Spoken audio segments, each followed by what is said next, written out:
Hoş geldiniz bizim bu xüsusi dərin təhlilimizə.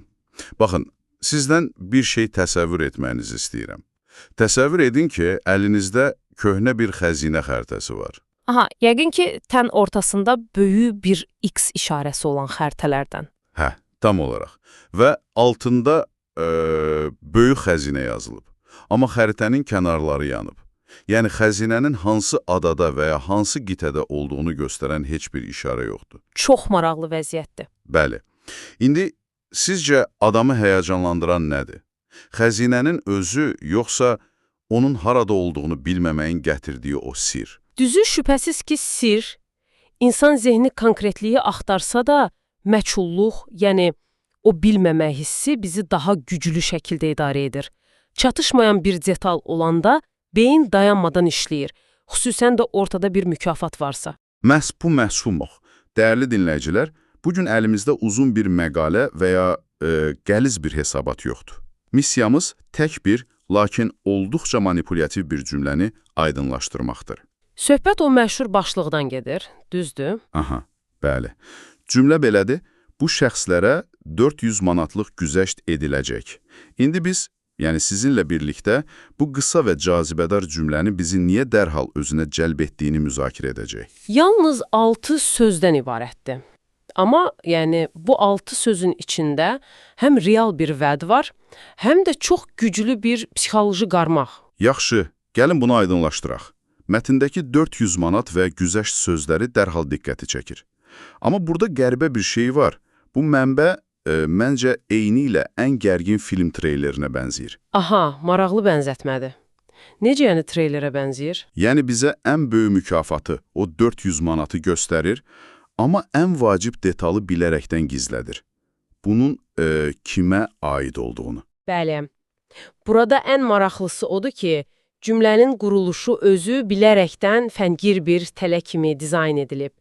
Fikir verin, cümlə bu şəxslərə əvəzliyi ilə başlayır. Yəni, qrammatik olaraq bu, əvvəlcədən deyilmiş, məlum bir şeyə istinad etməlidir, elə deyil? Tamamilə doğrudur. Amma əlimizdəki mənbədə o şəxslərin kimliyi yoxdur. Məlumat tamamilə qapalı qalıb.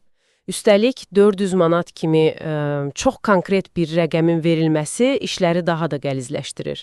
Çünki 400 manat, yəni mücərrəd nəsə deyil, real puldur. Bəli.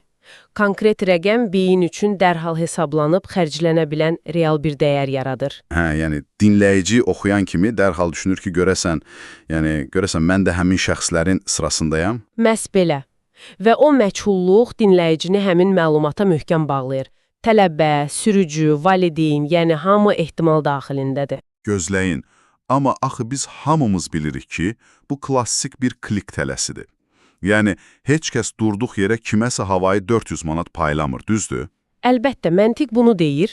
Bəs onda niyə məntiqimiz susur? Niyə beynimiz bunun saxta ola biləcəyini bilə-bilə, yenə də o linkə daxil olmağa məcbur hissədir? Çünki burada psixoloq George Loewenstein'in məlumat boşluğu nəzəriyyəsi işə düşür.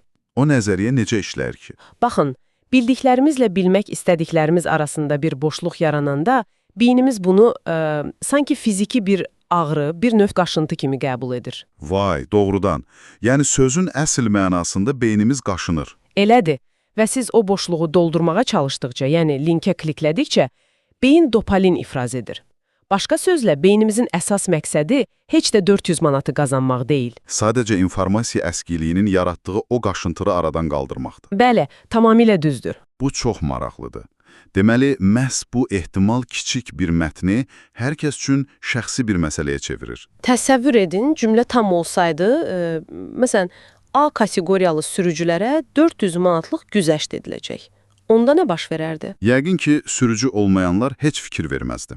Bəli, A kateqoriyası olmayan milyonlarla insan o xəbəri saniyənin 1/10 qədər müddətdə oxuyub dərhal unudardı.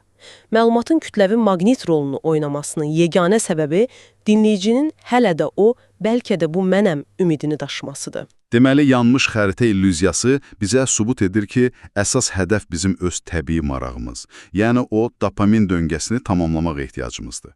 Qısaca desək, əlimizdəki mənbə bizə dəqiq bir maliyyə güzəşti vəd edir, amma bizi intizarda saxlayır. Həqiqətən də.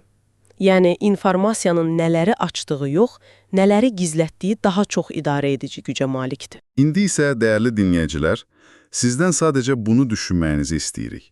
Bir məlumatın ən vacib hissəsinin bilərəkdən və ya təsadüfən eksik olması o məlumatı bizim üçün daha da dəyərli edirmi? Məncə, bu sualın cavabı hər kəs üçün fərqli fəsadlar yaradır. Elədir. Bəzən mətnin bizə nə dediyindən çox, nəyi gizlətdiyi bizi daha güclü şəkildə idarə edir. Bu paradoks üzərində biraz düşünün. Bugünkü təhlilimizdən bu qədər, gələn görüşlərə dək.